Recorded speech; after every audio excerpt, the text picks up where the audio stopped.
की ब्रह्म ज्ञान चर्चा चली हुई है।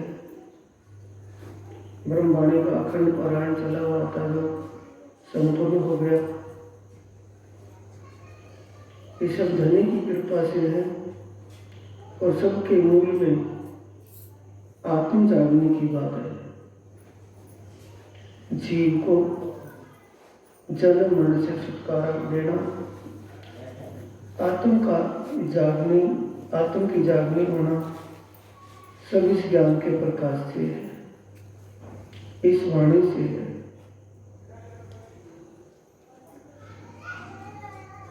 तम आदित्य वर्णम तमसः परस्तात् तमेव विदित्वाति मृत्युमेति नान्यः पंथ विद्यते अयनाय।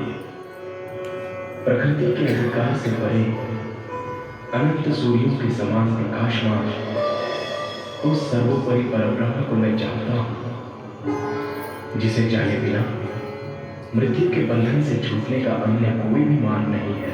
अकामो धीरो अमृतः रसेन तृप्तं न कुतश्च नूनः तमेव विद्वान् न विभाय मृत्युरात्मानं धीरम अजरम युवानम। अर्थात लौकिक कामनाओं से रहित धीर अविनाशी स्वरूप वाले आनंदमयी रस से परिपूर्ण पूर्णातिपूर्ण अजर एवं सर्वदा युवा स्वरूप वाले उस परब्रह्म को जान लेने वाला मृत्यु से भयभीत नहीं होता है। सुंदर साहब जी,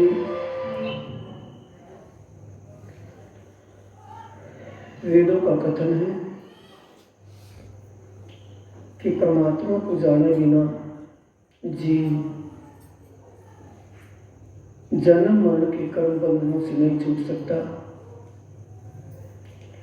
और उस परमात्मा को जान लेने के बाद जो भी प्राणी, जो भी धर्म प्रेमी उस परमात्मा के बारे में समझ कर लेता है, जान लेता है, फिर उसको मौत का भय नहीं होता। मौत का भय मतलब जो जीवन उसका चल रहा है उसके बाद दोबारा उसको जन्म नहीं लेना पड़ेगा, ये दृढ़ता उसको बन जाती है। किससे बनती है? ज्ञान से। अभी इसमें चला हुआ तस्वीर में भगवान शंकर और पार्वती ध्यान में बैठे हैं और ध्यान की मुद्रा में भगवान शंकर के चेहरे पर मुस्कान थी। ये देखकर पार्वती पूछती है, भगवान आपके चेहरे पर मुस्कान थी, उस मुस्कान का क्या कारण था? ऐसा तो मैंने पहले कभी नहीं देखा आपको। आप तो बहुत खुश मिजाज में थे ध्यान के वक्त कि आप बिल्कुल सत्य कह रही हो। मैं ध्यान की अवस्था में अति प्रसन्न था। कि प्रसन्नता का कारण ये है कि आज के ध्यान की अवस्था में जो मुझे प्राप्ति हुई है, हजारों साल पहले, हजारों वर्ष से मैं ध्यान में बैठा रहा, लेकिन वो प्राप्ति नहीं हो पाई। क्या प्राप्ति? कैसी प्राप्ति? कि वो ही सच्चिदानंद पार ब्रह्म कौन है, कैसा है, कहाँ है। ये ज्ञान आज मुझे ध्यान की अवस्था में प्राप्त हुआ है। और ये भी कहा कि उस सच्चिदानंद पार परमात्मा को जान लेने वाला व्यक्ति सदा के लिए कर्म बंधनों से छूट जाता है, जन्म मरण से छूट जाता है।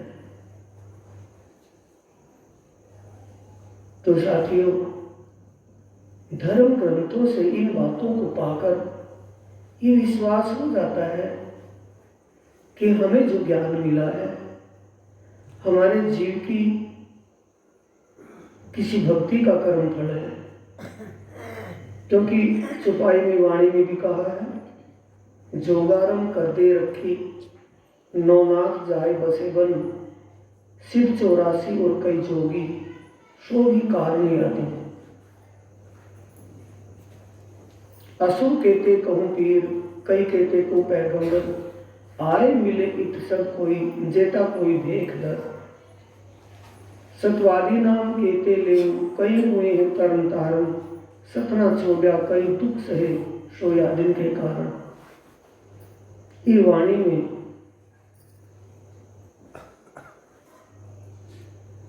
आगम वाणी में स्पष्ट करके लिखा हुआ है,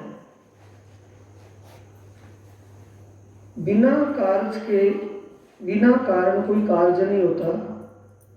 हमें जो ये ज्ञान मिला है, कैसे मिला है, इसका मूल पहले से बना हुआ है।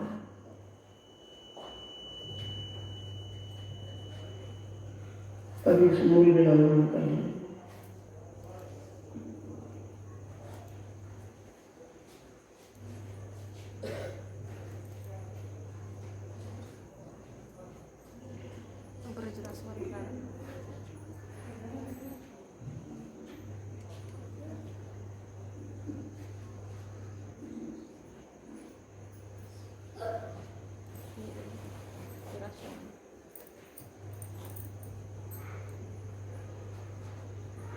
चार चौरस हवेली के पश्चिम तरफ पांचवी हवेली गोल कोटान कोट सूर्यों के प्रकाश से भी अधिक प्रकाशित, अनंत रंगों की रंगीनियों से भी अधिक रंगीन, सुंदरता की हदों को पार करती हुई प्रतीत हो रही है। धाम धनी के लाडले अति प्यारे सुंदर साथ जी, याद कीजिए ये मूल मिलावा है जहां हमारे प्राण प्रियतम, प्राण वल्लभ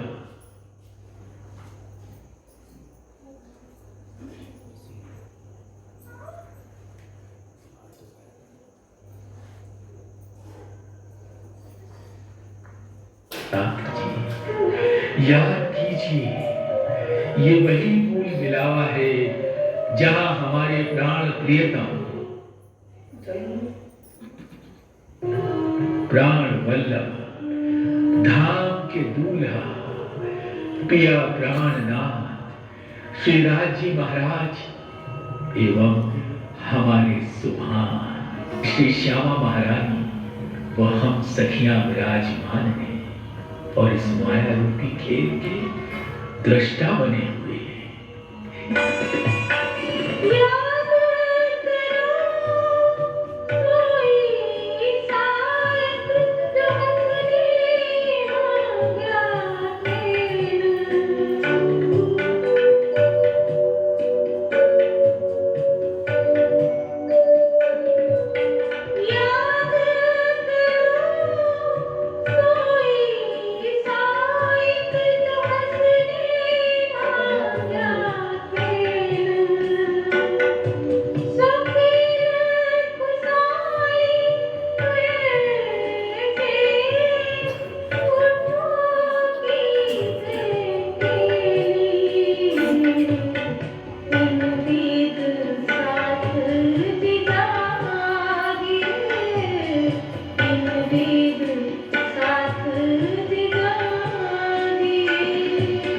सुंदर साक्षी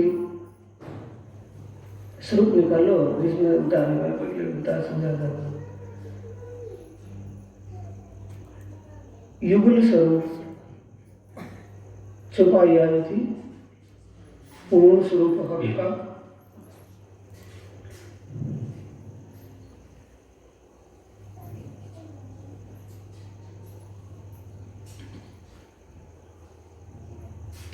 जब पूर्ण स्वरूप हक का आए बैठा माहे भी, तब सोई अंग आत्म के उठ खड़े सब मीर। जब कब जब कब पूर्ण स्वरूप, एक तो युगल स्वरूप हो गया ईसा में, इसमें भी ध्यान की प्रक्रिया कैसे है। बगलो नक्श केवड़े कंठ बेली दो गिरेवान, जो कमीज पहना हुआ है इसकी जो बगल है केवड़े के फूल के समान का डिजाइन चित्रकारी उसमें बनी हुई है। कंठ बेली दो गिरेवान, गले में दोनों तरफ से बेल का डिजाइन बना हुआ है। यहाँ ऐसा लगता है जैसे हार पहना हुआ हो। कटाओ कोत की कान पीछे, गर्दन के पीछे कंधों के ऊपर पीछे पान के आकार का कोतकी का पान जैसा डिजाइन बना हुआ है, सीधाकारी की हुई है कमीज में। कटाओ कोतकी कांध पीछे ऊपर फुंदन हारों की, कोतकी जो बनी हुई है पीछे पान का डिजाइन, उसके ऊपर हार जो पहने हुए हैं, हारों के फुंदे लटके हुए हैं नीचे। रू जो जागृत अर्श की सुख लेसी बका इत ए, रूह जो जागृत अर्श की, परमधाम की जो आत्मा है जो जागृत है, जागृत का मतलब जिसकी वो शोभा वो लीला समझ में आ गई है, वो अपनी सुरता वहां लगाकर, अपना ध्यान अपना चित्त वहां ऐसी शोभा में लगाकर आत्मीय आनंद का एहसास करती है। ये मैंने थोड़ा सा इशारा ही किया है सुंदर शास्त्री। चरण कमल से शीश कमल तक जो वस्त्र और आभूषण पहने हुए हैं उन सब के लिए कहा है। हेर फेर स्वरूप जो निर्खी वस्त्र आभूषण श्रृंगार, हेर फेर मिलावा मूल का, फेर फेर देखो मन का। ये वाणी कह रही है जब हम ध्यान कर रहे हो, चरण कमल से शीश कमल तक की शोभा में ध्यान कर रहे हो, ध्यान हमारा वहां से हटकर उसमें परेशानी नहीं माननी, दुखी नहीं होना, बिल्कुल भी निराशा का तो नाम ही नहीं होना चाहिए। ध्यान कर रहे हो जैसे चरण कमल में ध्यान किया, चरण कैसे हैं? स्वरूप सुंदर संकुल सुकोमल, कितना सुकोमल स्वरूप है, कितना सुंदर स्वरूप है, उसके बराबर कोई स्वरूप नहीं है। ये परमात्मा का जिक्र है, किसी और का नहीं, परमात्मा का श्रृंगार है।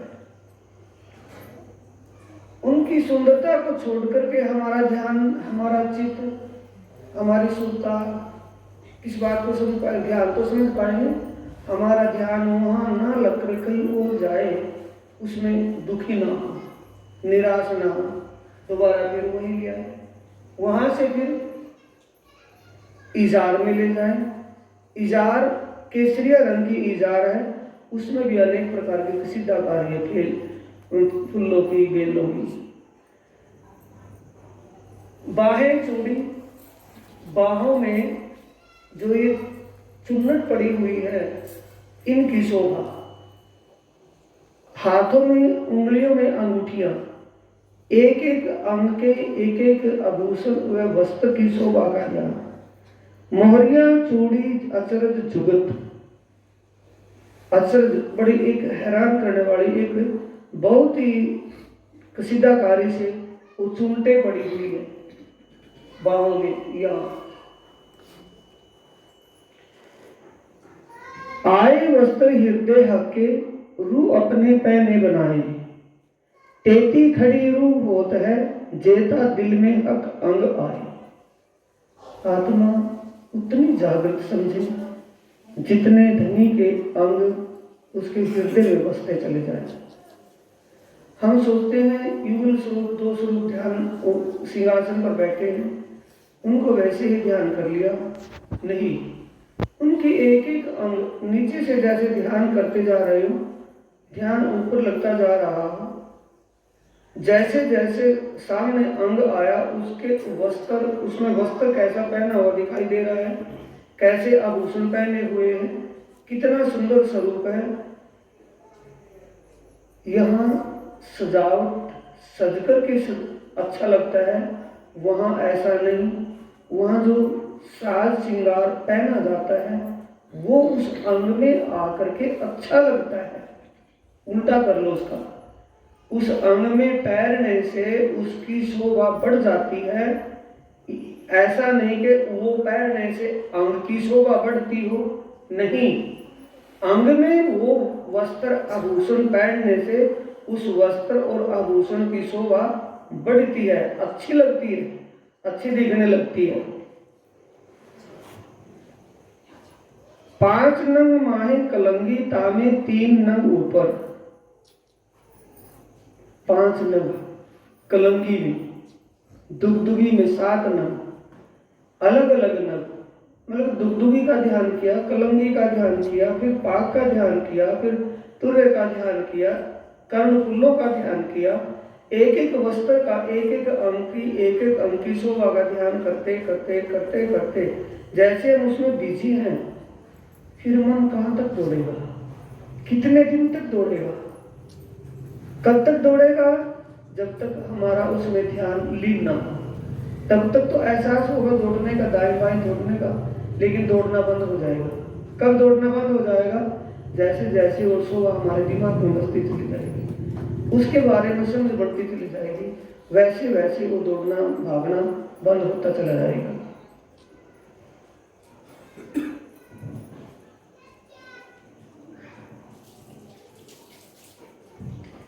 पांच नंग माहे कलंगी के, 7 नंग माहे दुगदुगी के। जो रस कलंगी दुगदुगी सोई पाक को रस। रस का मतलब जो सुंदरता दुगदुगी की और कलंगी की लगती है, वही पगड़ी की शोभा है। ए जो हृदय आए हक भूखन जाहिर श्यामा जी के जा। हृदय पर, छाती के ऊपर जो हृदय पर आभूषण है, वैसे ही श्यामा जी के हृदय के ऊपर है। कलंगी दुगदुगी राखड़ी होत दो परवान। कलंगी दुगदुगी, राज्य की दुगदुगी में कलंगी है, श्यामा जी की राखड़ी है। यानी हर अंग, जैसे राज्य का कोई भी अंग वस्त्र और आभूषणों के बिना नहीं, सब में वस्त्र आभूषण सजे दिखाई देते हैं, वैसे ही श्यामा जी की है। 2 मुक्ताफल कान के, कानों में कर्णफूल, झुमकी पहनते हैं ऐसे, वो छोटे आकार की होती है, ऐसे कर्णफूल कानों में पहने हुए। कभी किसी श्रृंगार में कुंडल पहने होते हैं, लाल करड़े अंगूठे वाले कुंडल, सफेद मोती लटके हुए हैं, लाल रंग के हुए, कंचन के। कंचन सोना तपने के बाद होता है, सोने का वैसे तो वास्तविक रंग पीला होता है, लेकिन तपने के बाद लाल हो जाता है कंचन। 2 मुक्ताफल कान के, करड़े कंचन बीच लाल, साड़ी किनार सिंथे पर। सिंथा कहते मांग को, मांग के ऊपर को साड़ी का पल्ला यहाँ आया श्यामा जी का। जो श्यामा जी का है वही राज्य का है, जो राज्य का है वही श्यामा जी का। पहले हम राज्य के श्रृंगार शोभा को, राज्य के श्रृंगार शोभा में अपनी सूता लगाएं, अपना चित्त लगाएं, ध्यान लगाएं। राज्य की श्रृंगार शोभा को निहार करके, देख करके, फिर श्यामा जी के चरण कमल से शीश कमल तक की शोभा का ध्यान लगाएं। उसके बाद फिर भी अगर हेरा फेरी चले, यानी ध्यान वहां ना जम पाए, फिर ध्यान किसका करना है? लीलाओं का। कहीं की भी लीला है, जहां राज्य आत्माओं के साथ होते हैं, जिस लीला में होते हैं, वहां राज्य श्यामा जी युगल स्वरूप साथ में होते हैं। पाठ घाट पर साथ में है, पुलों पर साथ में है, लाल चबूतरे पर साथ में है, फूलबाग नूरबाग में साथ में है। हर तिथि को, कृष्ण पक्ष की एकम को पाठ घाट पर, दूज पर बट पुल पर, तीज को बट पीपल की चौकियों में, कुंज निकुंज वन में, चौथ को फूल नूर बाग में, पंचमी को पश्चिमी की चौगार में, छठ को लाल चबूतरे पर। हर जगह हर तिथि को अलग अलग, जहां जिस लीला में पारब्रह्म परमात्मा होते हैं, जिस भी लीला में होते हैं, जिस लीला में आत्माएं विचरण करती हैं, उस लीला में साथ साथ धाम धनी रहते हैं, वहां भी हम उनकी श्रृंगार शोभा का ध्यान कर सकते हैं। हक अंग तो मुतलक मार्ग पर भूकन लगे ज्यों भाग। हक अंग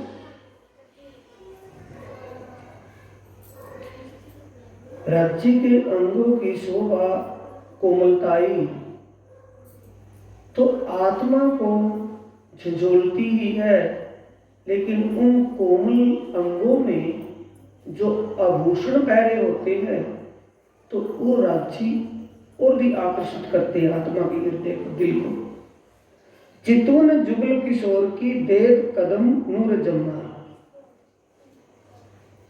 चितवन ध्यान सुरता जब युगल स्वरूप की शोभा मिल जाते हैं तो युगल स्वरूप की श्रृंगार शोभा जैसे जैसे हम ध्यान करेंगे वैसे वैसे हमारे दिल में बसती चली जाएगी। मुख बीड़ी अरोगे पान की लाल शोभे अधूर तंगोल। ऐरू दृष्टे जब देखिए पट हृदय देख सब खोल।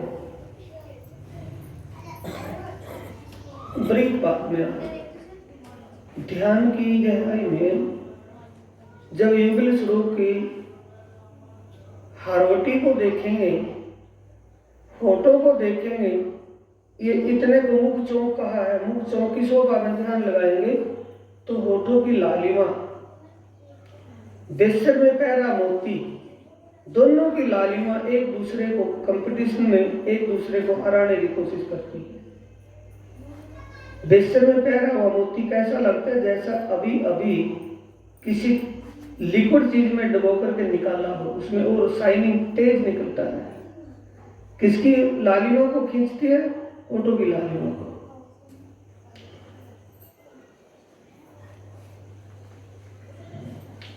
वस्त्र भूषण हक के आए हृदय जोकर।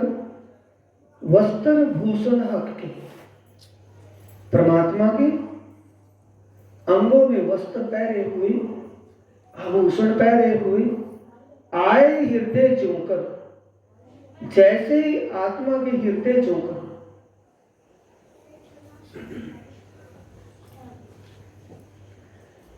पहले उनको वस्त्र भूषणों को देखना, वाणी से समझना कैसे कैसे हैं, पहले समझा जाएगा कि ध्यान में वैसे ही आ जाएगा। पहले समझा जाएगा फिर वो ध्यान में आएगा। वस्त्र भूषण हक के आए हृदय जोकर।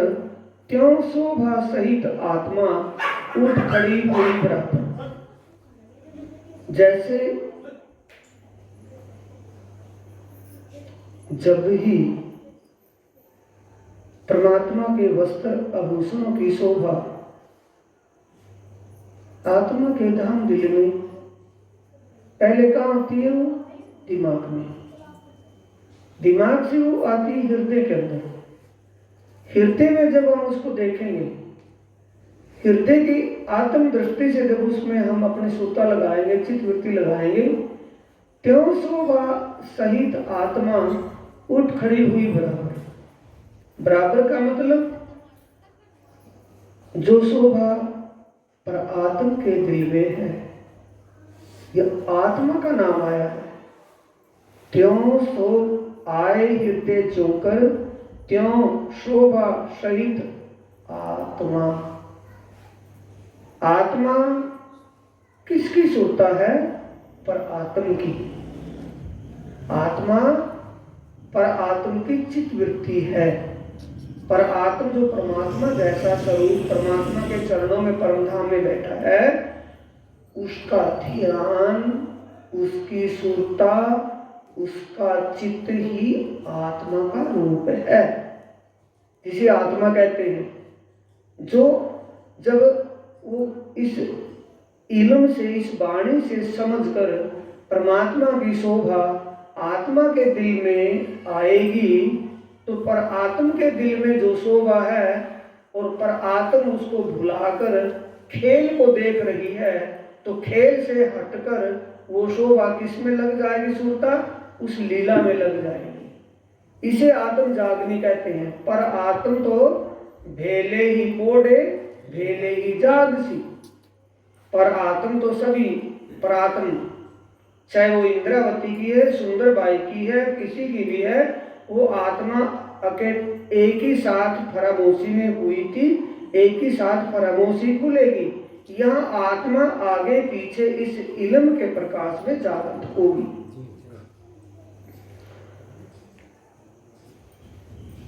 सुपने सूरत पूर्ण रूह, सुपने सूरत पूरन, रूह हृदय आई सुभान। धनी की सुरता शोभा, सुपने सूरत, ये स्वप्न के तन में जीव के ऊपर बैठी आत्मा के दिल में जैसे ही वो शोभा बसती जाएगी, बस जाएगी, तब निज सूरत रूह की उठ बैठी परवाना। तब निज सूरत रूह की, सूरत और रूह दो आ गया ना, सब इन्हीं का समझना है। तब निज सूरत रूह की, पर आत्म जो बैठी है उसकी जो सूरता है उठ बैठी परवान, वो जागृत समझो। उठ बैठी का मतलब वो सोती हुई फरामोशी से जागृत है। जब पूर्ण स्वरूप हक का आए बैठा माहे दिल, पूर्ण स्वरूप, पूर्ण स्वरूप का मतलब परमधाम की लीलाओं के सहित। जैसे हम पाठ घाट का ध्यान कर रहे हो, पाठ घाट की देवरी जहाँ रामत कीजिए राज, रतन जड़ित के मोगल में दिया कीजिए रंग विलास। जब हम पाठ घाट का ध्यान कर रहे हो, लीला का ध्यान कर रहे हो, तब युगल स्वरूप साथ में है वहां। तो युगल स्वरूप की श्रृंगार शोभा और साथ साथ में वो लीला हमारे दिल में अंकित हो जाए, तो आत्मा जागृत है। जीव का उद्धार होने में, जीव का कल्याण होने में कोई देर नहीं है। जब पूर्ण स्वरूप हक का आए बैठा माहे दिल, तब सोई अंग आत्म के उठ खड़े सब मिल। वस्त्र भूखन सब अंगों, कंठ स्वर्ण हाथ पाए। सभी अंग, हाथों के आभूषण, राज्य के उंगलियों में अंगूठियां, श्यामा जी के उंगलियों में अंगूठियां, पचावड़ा, नवघड़ी, नवचूड़, कंकणी, बाजूबंद, एक एक वस्त्र, एक एक आभूषण। वस्त्र भूषण सब अंगों, कंठ गले का, स्वर्ण कानों का, हाथों का, पाँव का, नक्शिक श्रृंगार साज के बैठे अर्थ दिल में आए।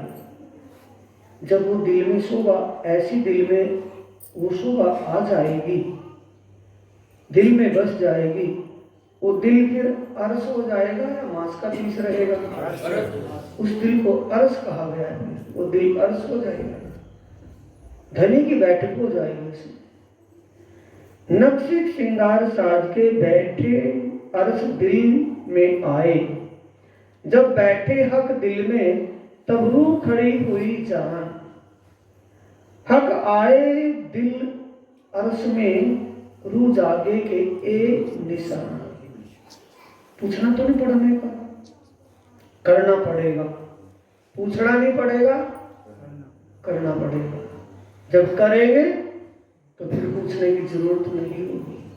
अपने आप अंदर से अपने आप एहसास होगा कि हाँ, मेरी सूरता अब संसार के विषयी वासनाओं से हटकर परमात्मा के उस आत्मीय आनंद में गोते लगाने लगी है, डुबकियां लगाने लगी है। हक के दिल का इश्क रूह पैठ देखे दिल माही। हक के दिल का इश्क, परमात्मा के दिल में प्रेम का सागर लहरा रहा है। वो प्रेम का सागर परमात्मा के दिल में विराजने से पता लगेगा। कैसे पता चलेगा? परमात्मा के दिल में प्रेम का सागर लहरा रहा है, परमात्मा प्रेम में निमग्न है। चेहरे से पता चलेगा या हृदय में बैठकर? उनके चेहरे से पता चल जाएगा। चेहरा उनका मंद मंद मुस्कान मुस्कुरा रहा है, तो अंदर दिल में प्रेम का सागर लहरा रहा है, तभी तो मुस्कुरा रहे हैं या वैसे मुस्कुरा रहे हैं। किसी के दिल में, यहां के आप अपने हिसाब से भी देखिएगा, अगर किसी के दिल में गमों के बादल छाए हुए हो और किसी ऐसे खुश माहौल में वो बैठा हो, तो उसका एहसास हो जाएगा, नहीं हो जाएगा? उसके चेहरे से पता चल जाएगा कि भी किसी बात से उदास है, कारण है। और किसी भी गमों के माहौल में कोई मुस्कुरा रहा हो अपने आप में, उसके चेहरे से पता चल जाएगा कि उसके दिल में कोई बात की खुशी है। तो आत्मा परमात्मा के दिल में बैठकर कैसे देख जानेगी इसके सागर को? जब आत्म दृष्टि परमात्मा के मुख चौंक पर, उनके चेहरे पर एकाग्र हो जाए और उनके होठों की मुस्कान को देखे, मुस्कान में खो जाए। हक के दिल का इश्क रू बैठ देखे दिल माहे, तो हक इश्क सागर से रू निकस न सके क्या है। स्वाभाविक बात है, यहां के लिए भी वहां की बात है।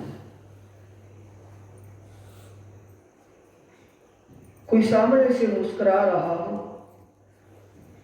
उसकी मुस्कान को देख करके हम मुस्काएंगे, उसको देखते देखते ही रह जाएंगे, नजर नहीं हटेगी। और जब ये आत्मा परमात्मा की बात है, जब परमात्मा की मुस्कान को, परमात्मा को मुस्कुराते हुए आत्म दृष्टि से परमात्मा के मुख चौंक पर हम एक चित्त एकाग्रता में हो गए हों, हमारी सुरता वहां एकाग्र हो जाए, तो वहां से सुरता हटाने के लिए, चित्त हटाने के लिए मन नहीं करेगा, या करेगा? नहीं करेगा। इसीलिए कहा है हक के दिल का इश्क रूप बैठ देखे दिल में। परमात्मा के दिल में इश्क का, प्रेम का सागर लहरा रहा है। कितने पर्सन, अति पर्सन हैं, उनके चेहरे से पता चल जाता है। आत्मा जब एकाग्र चित्त होकर के इस परमात्मा के स्वरूप का ध्यान करती है और मुख चौक की शोभा को निहारती है, तो मुख चौक की शोभा, मुस्कान की शोभा को देखकर उससे मन, उसे सुनता, ध्यान हटाने को मन नहीं करता, ऐसे डूब जाती है जैसे सागर में डूब गई हो। तो हक का इश्क सागर, तो हक का इश्क सागर से रूह निकस ना सके क्या है। परमात्मा के दिल रूपी सागर से आत्मा निकल नहीं सकती परमात्मा के, पर ये अपलक रूप से परमात्मा की शोभा को नहीं आ रहा। ये ध्यान की गहराई की बात है। लंबे समय तक परमात्मा की शोभा उनके मुख कमल की शोभा में एकाग्र हो जाना उनकी कृपा से है। लंबे समय तक जब उस शोभा में चले जाए तो सागर से निकलना कठिन हो जाता है। निकलने के लिए शरीर तो काम छोड़ देगा, काफी देर के बैठे हैं, शरीर सुन्न हो गया, काफी देर के बैठे हैं, गर्मी सर्दी मक्खी मच्छर का कुछ भी पता नहीं, ऐसी स्थिति में चले गए, तो स्थिरता कब बढ़ेगी? जब धनी की कृपा हो जाए, हमारे अंदर वो लगनशीलता बने, दिलचस्पी रुचि बने।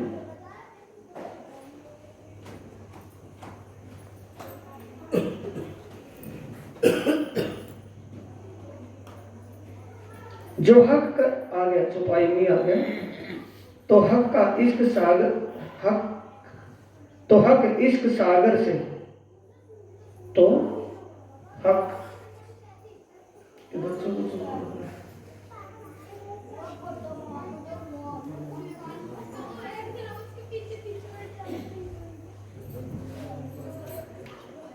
हक के दिल का इश्क रूप ऐठ देखे दिल माहे, तो हक इश्क सागर से, हक इश्क सागर से रूह निकस ना सके क्या में, जो हक करे मेहरबानगी, तो इन विध होवे हुक्म।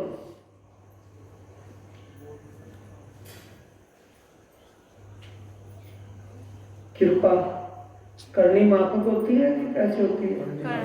करनी माफक। जैसे हमारी रुचि हो, जैसे हमारे दिल में दिलचस्पी हो, वैसे तो करेंगे फिर राज्य जी, तो वैसा ही हो जाएगा। ये कब होगा? जब हमारे अंदर रुचि दिलचस्पी बढ़े, तो राज्य भी कृपा करेंगे।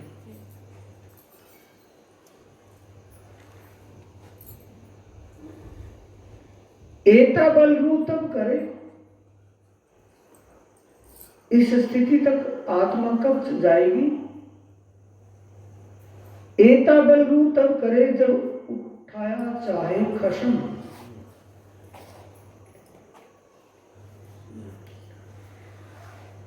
दिल में दिलचस्पी, इस बात की रुचि कब बनेगी? जब उसका आत्म जागने का समय नजदीक आ गया। आत्मा के सच्चे मालिक उस सुरता को जागृत करना चाह रहे हैं, तभी ही उसमें दिलचस्पी बढ़ेगी, रुचि बढ़ेगी, और वो हर प्रकार से अपने आप को कंट्रोल करके उस रास्ते पर चलाएंगे। श्री मोहम्मद हुक्मे कहत हैं, जो होवे अरस अरवाए। मोहम्मद हुक्मे कहत हैं, श्री महामती जी कह रहे हैं कि धाम धनी का हुक्म ही कहलवा रहा है। जो होवे अरस अरवाए, जो कोई सुनता गिरता अपनी भाषा से तो समझ लेंगे कि कोई परमदास की आत्मा होगी, उसको कहा गया होगा, हमें तो नहीं कहा। सबको कहा गया है कि किसी एक को? सबको कहा गया है। श्री मोहम्मद हुक्मे कहते हैं, जो होए अरस अरवाए, रूह जागे का एक उद्यम। आत्मा की जागृति का यही एक तरीका, ये एक युक्ति है। तोले हुक्म सिर चढ़ाए।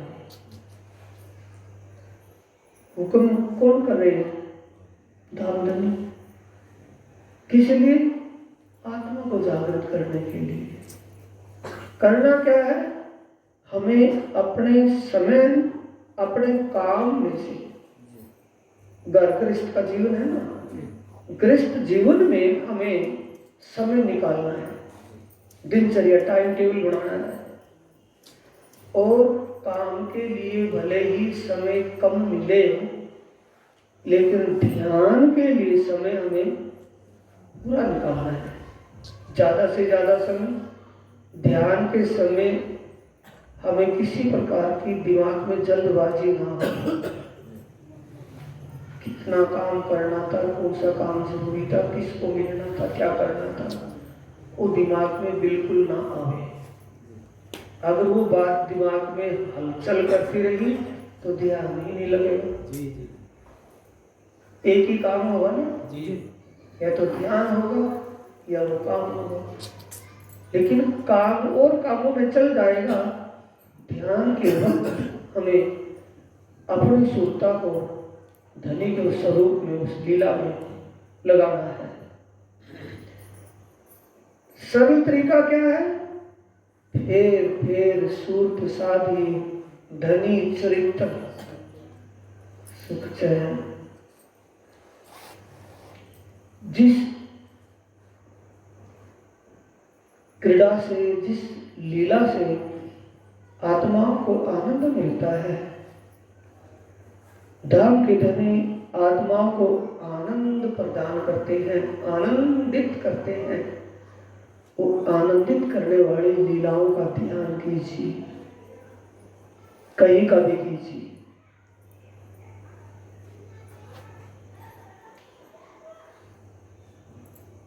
निकालो पाठ घाट।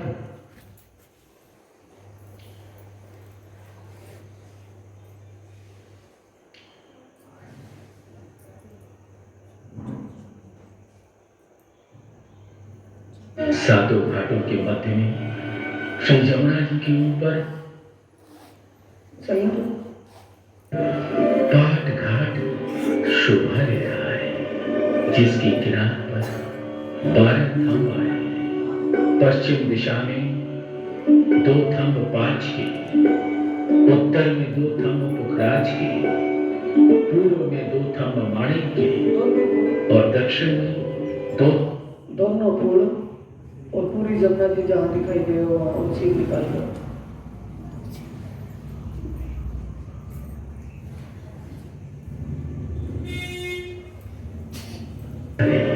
और मध्य में पताका की आवाज समान शोभा है। नारंगी घाट के दक्षिण में वन की रौस एवं पाठ श्री जमुना जी की।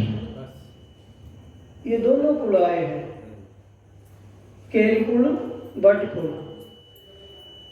केल पुल पर अमावस के दिन आत्माएं आनंदमय लीलाओं का आनंद लेती हैं और दूज के दिन, कृष्ण पक्ष की दूज को, बट पुल पर, पाठ घाट पर पड़वा के दिन। पाठ घाट पर आत्माएं, कुछ आत्माएं जल में जल क्रीड़ाएं करती हैं, कुछ आत्माएं पाठ घाट में पकड़ दौड़ की लीला करती हैं, कभी छत पर जाती हैं। ये थंब आए थे, इसमें 4 थंब नीलवी के हैं कोणों में।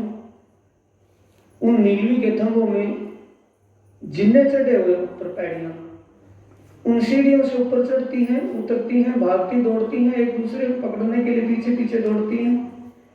ये लीला पाठ घाट की देहरी में होती है। रतन जड़ित के महल में जमुना में जल क्रीड़ाएं होती हैं। जमुना की पहाड़ पर बड़े वन के वृक्ष आए हैं। निकालो उनको वृक्षों को। वृक्षों में 5 भूम के बड़े वन के पेड़ हैं। 5 भूमों में हिंडोलों में आत्माएं झूलती हैं। वनों में अनेक प्रकार के पशु पक्षी होते हैं, उनसे बातचीत करती हैं। पशु पक्षी अपने खेल कर्तव्य दिखा करके आत्माओं को रिझाते हैं।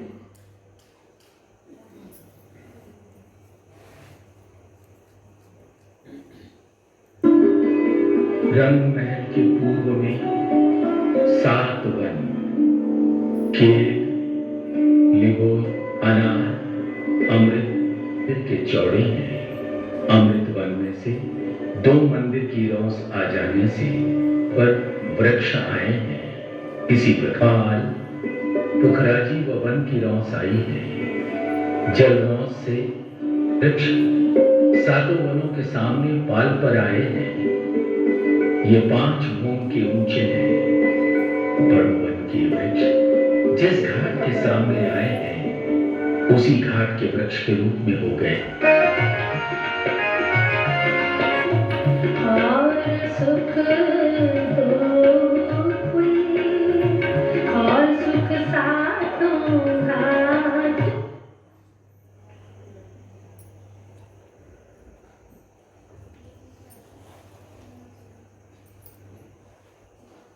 सातों घाटों के मध्य में श्री जमुना जी के ऊपर पाट घाट शोभ बड़वाई के थंभों की कृष्ण पक्ष की एकम को जब श्री राज श्यामा जी तो सातों घाटों में तरह तरह के खेल करते हैं। बड़ों वन के हिंडोलों में तो सातों घाटों में तरह तरह के खेल करते हैं। बड़ों वन के हिंडोलों बड़े वन में 5 मंजिल के बड़े वन के पेड़ हैं। 500 मंजिलों में हिंडोले झूलते हैं। हिंडोलों में आत्माएं, कुछ आत्माएं हिंडोलों में झूलती हैं, कुछ जल में जल क्रीड़ाएं करती हैं, पशु पक्षियों के खेल करतब देखती हैं, अपने अपने मिजाज में होती है। ये लीला है बट पीपल की चौकियों में।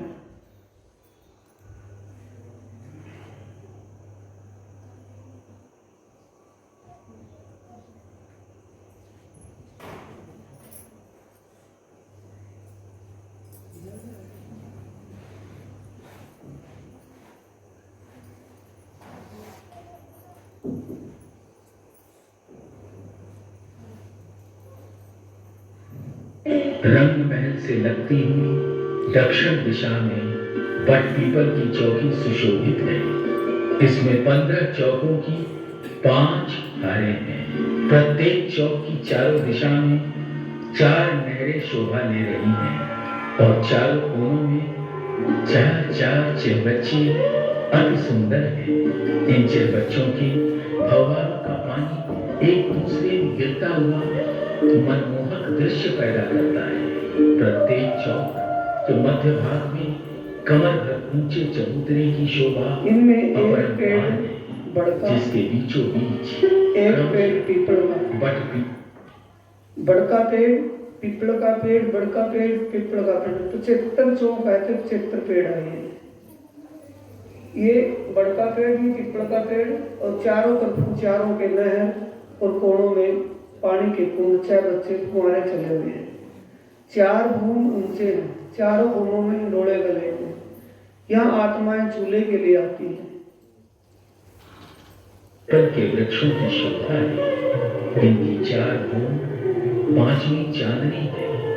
वृक्षों की डालियां एक दूसरे से सुंदर मेहराब के रूप में मिली हुई है। प्रत्येक मध्य में एक झूला सुशोभित है।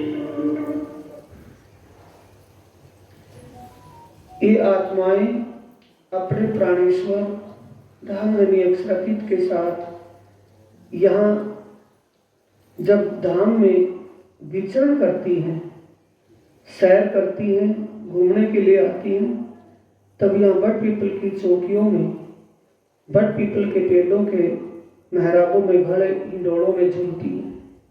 अपने धनी को बैठाकर झूला झुलाती हैं। आप आपस में एक दूसरे को झूला झुलाती हैं। तो जहां भी देखेंगे साथ में राजी श्यामा जी साथ में होंगे। ये राजी है, श्यामा जी साथ में है। आत्माएं जहां भी होंगी और जब भी ध्यान में बैठे तो अपने आप को परमधाम की आत्मा माने, शरीर को भूल जाए, चाहे वो पुरुष का है या वो महिला का है। शरीर नहीं, आत्मा की बात है। जब हमारी आत्मा उस शोभा में लगेगी, हमारी सुरता, हमारा ध्यान, चित्त उस शोभा में लगेगा तो आत्मा का स्वरूप माने। अपने आप को ये समझे कि मैं भी इस लीला में हूँ, बट पीपल की चौकियों की चूल्हों में झूल रही हूँ, तो मेरी पर आत्मा भी इनमें झूला झूल रही है। ये दिल में भाव रखें। जैसा भाव लेंगे वैसा ही हमें उसका साक्षात्कार होगा, जिस भाव से भी हम करेंगे। जब कृष्ण पक्ष की तीज को यहाँ पधारते हैं तो कई तरह से हास विलास, खेल, रामतें करने के बाद नहरों के ऊपर हिंडोले झूलने का ये जब भी देखेंगे राजी श्यामा जी, जहां भी जिस लीला में देखेंगे, लीला का ध्यान करेंगे तो मेरे हिसाब से लीला का ध्यान अवश्य लग जाएगा, जल्दी लगेगा। और लीला में साथ में युगल स्वरूप भी होंगे। युगल स्वरूप की शोभा श्रृंगार का ध्यान वहां भी कर सकते हैं। उसी शोभा श्रृंगार में वहां भी उसका अनुभव कर सकते हैं। आनंद लेते हैं। 4 हिंडोलों की ताली 6 बच्चे के ऊपर पड़ती है। बट पीपल की चौकियां। अब ये सुंदर साथी वाणी में लिखी चौपाई है। परिक्रमा ग्रंथ के 20वें प्रकरण की 24वीं चौपाई है। जो वाणी में लिखा हुआ है, जब वाणी ही नहीं थी, डायरेक्ट परमधाम का दर्शन करवाते थे सतगुरु धनी से देवचंद्र जी, तब वो सुंदर साथ को आड़ी का लीला दिखाई दी थी। वाणी आई, वाणी पढ़ ले वाणी का श्रवण कर ले, लेकिन ध्यान नहीं लगे। अब और भी सरल हो गया कि जो चौपाई वाणी की, जो वाणी कह रही है, वाणी ने जो लिखा है वैसा ये सीन बन के सामने आपकी है, उसका ध्यान करने में आपको और भी आसानी होगी।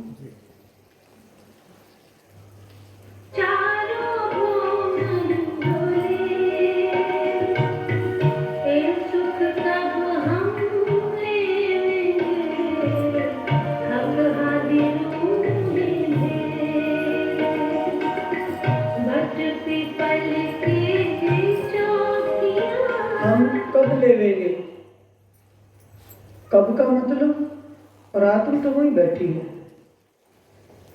जब से हमें ये ज्ञान मिला है, ये बातों का पता चला है परमात्मा के बारे में, परमधाम के बारे में, तब से जब से पता चला है अब तक हम उसका ध्यान सुरता लगा करके, चित्त वृत्ति वहां लगा करके सुरता के द्वारा उस आत्मा का अनुभव नहीं कर पाए, तो फिर कब करेंगे? इसीलिए कल करे।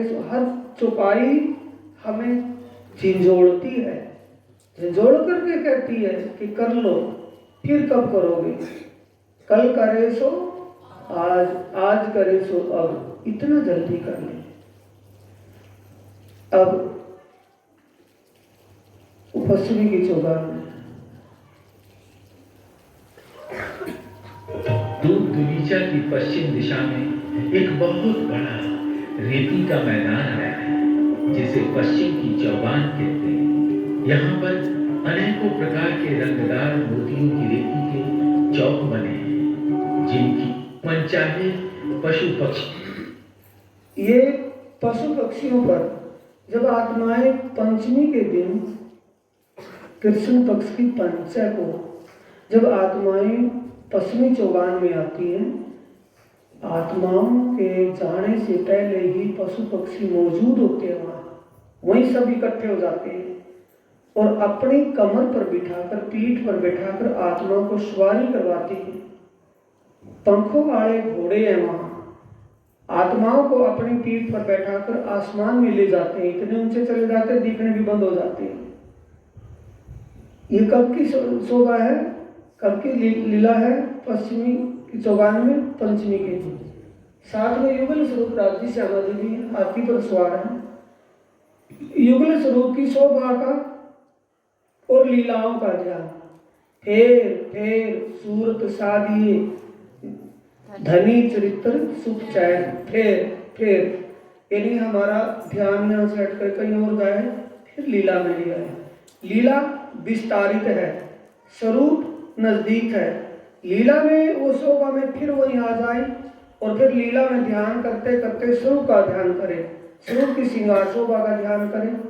जैसा भी आपको सरल लगे, मैं ये नहीं कहता मेरे हिसाब से तो सरल क्या है, आपके हिसाब से जो आपको सरल लगे, लीला और स्वरूप दोनों का आप ध्यान कर सकते हैं।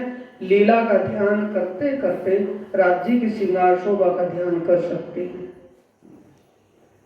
जो पर सवारी करते हैं, हाथी, घोड़े, केसरी सिंह, बाघ, चीते, गरुड़, राजश्यामा जी व सखियों को बैठाकर तरह तरह से रिझाते हैं। यहाँ के घोड़े के भी पर होते हैं, जो श्री राजश्यामा जी और सखियों को लेकर आसमान में उड़ चलते हैं और अनंत सुख प्रदान करते हैं। सखियां जानवरों पर सवार होकर अनेक प्रकार से खेल रामते करते हुए आनंद विभोर हो जाती हैं।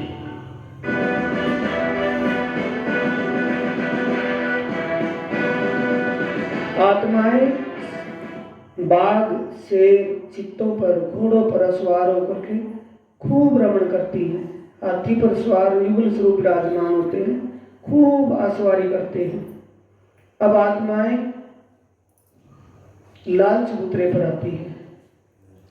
लाल चबूतरे पर छठ के दिन, कृष्ण पक्ष की छठ को लाल चबूतरे पर जब बैठती है, रंग महल के उत्तर दिशा में अनंत, ये 40 हांस में है।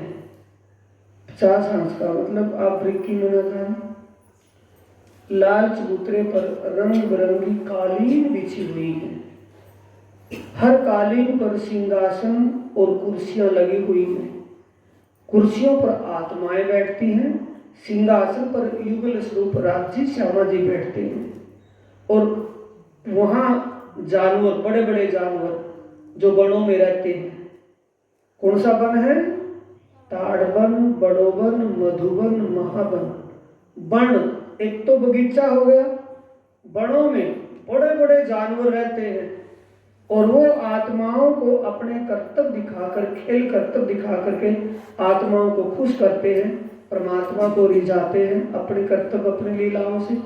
आत्मा परमात्मा बड़े खुश होते हैं। ये लीला लाल चबूतरे की है।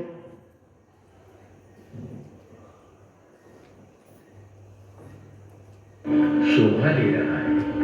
इस चबूतरे के ऊपर 40 हांसियों की शोभा अनुपम है कि 41 हारें दर्शक प्रतीत होती हैं।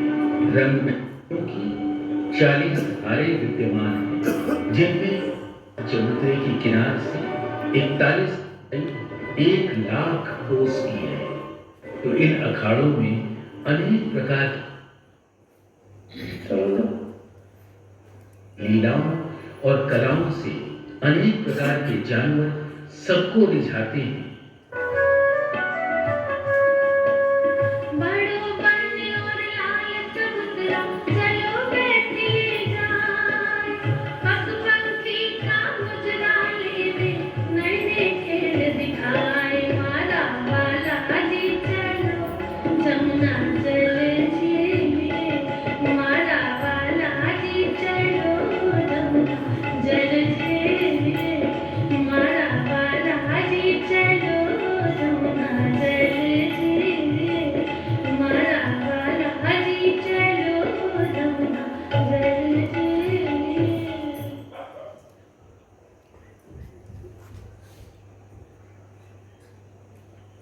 ये सुंदर साजी खरगोश और शेर की लड़ाई है।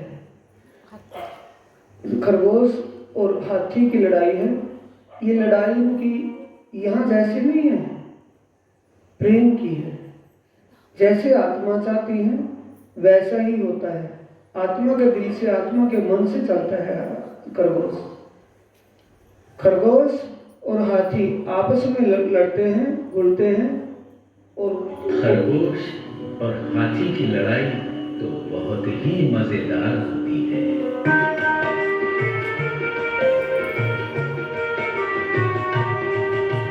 खरगोश एक जगह का। परिक्रमा ग्रंथ के प्रकरण 14 की 74वीं चौपाई है। जो वाणी में लिखा है वैसा ही सीन सामने है। वाणी पढ़नी ना आती हो, वाणी पढ़ करके समझ में ना आती हो, तो उसको सीन में देख करके हम वहाँ का ध्यान कर सकते हैं।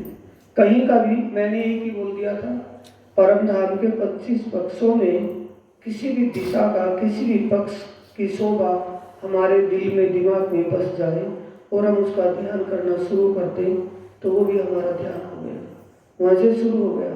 फिर आगे अपने जैसे जैसे दिलचस्पी बढ़ती रहे, रुचि बढ़ती रहे और आगे समझते रहे और का ध्यान करते रहे। कभी किसी पक्ष का कर लिया, कभी किसी पक्ष का कर लिया।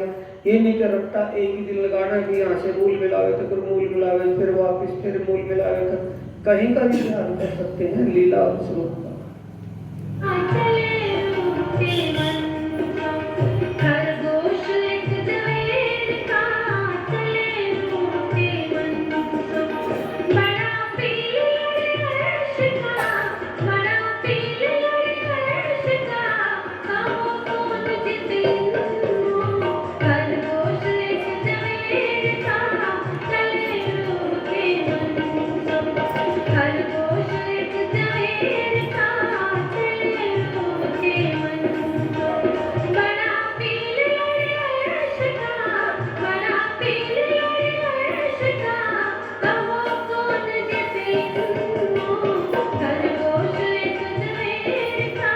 जब ये पशु पक्षी अपने खेल कर्तव्य दिखाते हैं तो आत्माएं कहाँ बैठती है? लाल चबूतरे पर।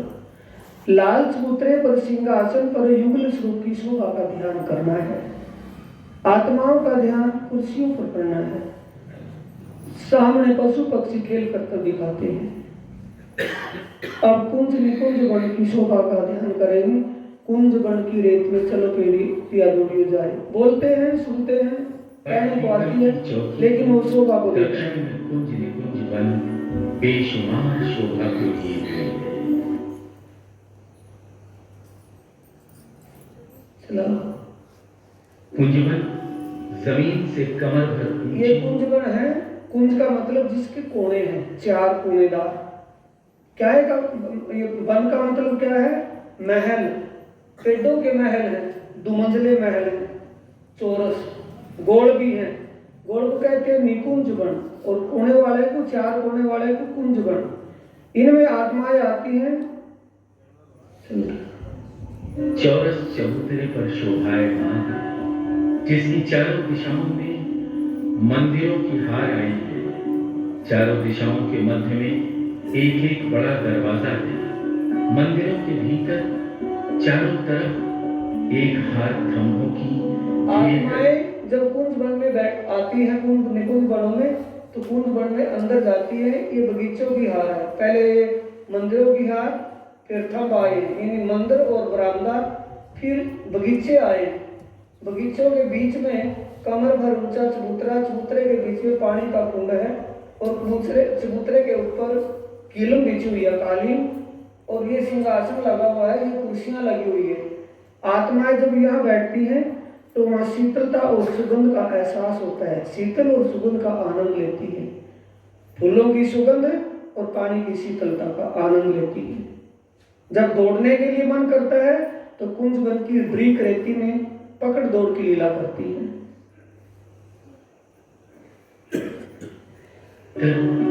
बेशुमार बगीचे के भीतरी तरफ मध्य में एक चौरस कुंड की अपार शोभा है। कुंड की पाल के ऊपर सिंहासन और कुर्सियां लगी हुई हैं। एक कुंज की 8 दिशा से 8 नहरें निकलती हैं। प्रत्येक नहर के दाएं बाएं मंदिर, सिंहासन, हिंडोले। इसी प्रकार से कुंजवन की दूसरी भूमि की भी शोभा। इन वनों में हर प्रकार की सुविधा आत्माओं की है। हर व्यवस्था उसमें है, व्यवस्थित है। चाहे उसमें कुर्सियां हैं, सिंहासन है, हिंडोले हैं, सब कुछ उसके अंदर मौजूद है। का कुंड ऊपर से खुला हुआ है। कुंज निकुंज की जमीन पर उज्ज्वल सफेद मोतियों की रेती की किरणें आसमान को छू रही हैं।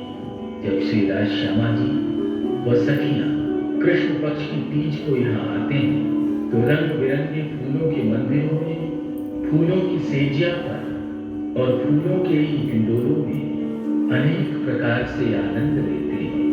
फिर रेती के ऊपर दौड़कर, खेलकर, मस्ती में झूमते हैं।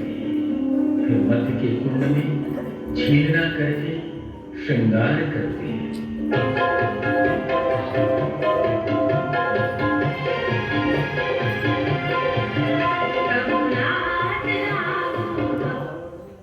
ये परिक्रमा ग्रंथ का 17वां प्रकरण है और 20वीं चौपाई। जो वाणी में लिखा है वो सीन में देखने में, उसका ध्यान करना सुंदर साथी। इसे कहते हैं ज्ञान और ध्यान। ज्ञान का मतलब पहले उसको समझना और समझ करके फिर उसका ध्यान करना। आसान है, सरल है। अब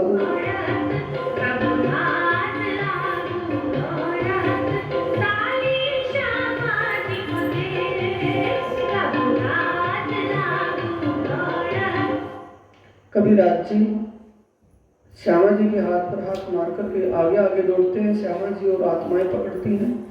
कभी श्यामा जी राज जी के हाथ पर हाथ मार के आगे दौड़ती है, राज जी और आत्माएं पकड़ते हैं श्यामा जी को। ये पकड़ दौड़ की लीला होती है। अब केल पुल की शोभा कैसी है? पुलों की शोभा। वहां भी हिंडोले हैं। आत्माएं जब भी अमावस को या दूज को पुलों पर आती हैं तो उनके आनंद में कैसे विभोर होती है।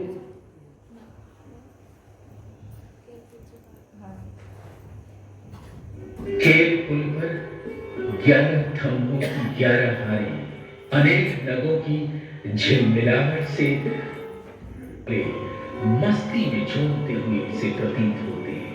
इसी प्रकार जब आत्माएं अमावस के दिन केलपुर पर आती हैं, इंडोरों से अपने सुपालों से उतरती हैं, तो सबसे पहले आत्माएं जल में जल क्रीड़ाएं करती हैं। जमुना जी का जल, सुगंधित जल, चेतन और मीठा जल आत्माओं को आकर्षित करता है। आत्माएं उस जमुना जी में जल क्रीड़ाएं करती हैं, जल में झीलना करती हैं और अनेक प्रकार की लीलाओं के बाद फिर झूला झूलती हैं। उन सब के बाद छत पर विराजमान होती हैं। केल पुल के छत, केल और बट दोनों पुलों के ऊपर, छत के ऊपर कालीन बिछी हुई है, सिंहासन और कुर्सियां लगी हुई है। तो सिंहासन पर वहां भी राज्य श्यामा जी की श्रृंगार शोभा का हम ध्यान कर सकते हैं। कहाँ? पुलों के ऊपर, छत के ऊपर अत्यंत मनमोहक दिखाई देती है। ये सिंहासन है। सिंहासन पर युगल स्वरूप विराजमान होते हैं, कुर्सियों पर आत्माएं बैठती हैं, दूर दूर की चीजें पूछती हैं, दूर दूर की बातों को बताते हैं। राजी अनेक प्रकार की प्रेममयी बातें होती रहती हैं। ये परमधाम के 25 पक्षों की लीला सुंदर साथ जी आपको सूक्ष्म रूप से संकेत में बताई है। कहीं की भी लीला का आप ध्यान कर सकते हैं, कहीं का भी लीला का और स्वरूप का ध्यान करें। ये वाणी में कहा है, श्री महामत हुक्मे कहते हैं जो होवे अरस अरवाए। महामत श्री प्राणनाथ जी कहते हैं कि ये सुंदर साथ जी मूल स्वरूप धाम धनी का हुक्म है कि जो भी परमधाम की आत्मा, यानी जो इस ज्ञान से जुड़ गया है, वो अपने इस ज्ञान से समझकर, इन बातों से जानकर अपनी आत्मा के सच्चे मालिक और अपने असली घर परमधाम का ध्यान अवश्य करे। कुछ भी करके करे, वो आपके लिए अनिवार्य है, जरूरी है। ले हुक्म सिर चढ़ाए, रूज आगे का ए उद्यम, तो ले हुक्म सिर चढ़ाए। मेरी बात को मानने, कौन कह रहे हैं? प्राणनाथ जी। अगर हम मानेंगे तो हमारा भला, ना मानेंगे तो हमारी बात, उनका कुछ नहीं। बोलो श्री प्राणनाथ प्यारे की जय, श्री सतगुरु महाराज की जय। चौपाई दोहराए हुए। श्री महामत हुक्मे कहते हैं जो होए अरस अरवाए, रू जागे का ए उधम, तोले हुक्म सिर चढ़ाए, तोले हुक्म सिर चढ़ाए, तोले हुक्म सिर चढ़ाए। बोलो श्री प्राणनाथ प्यारे, श्री सतगुरु महाराज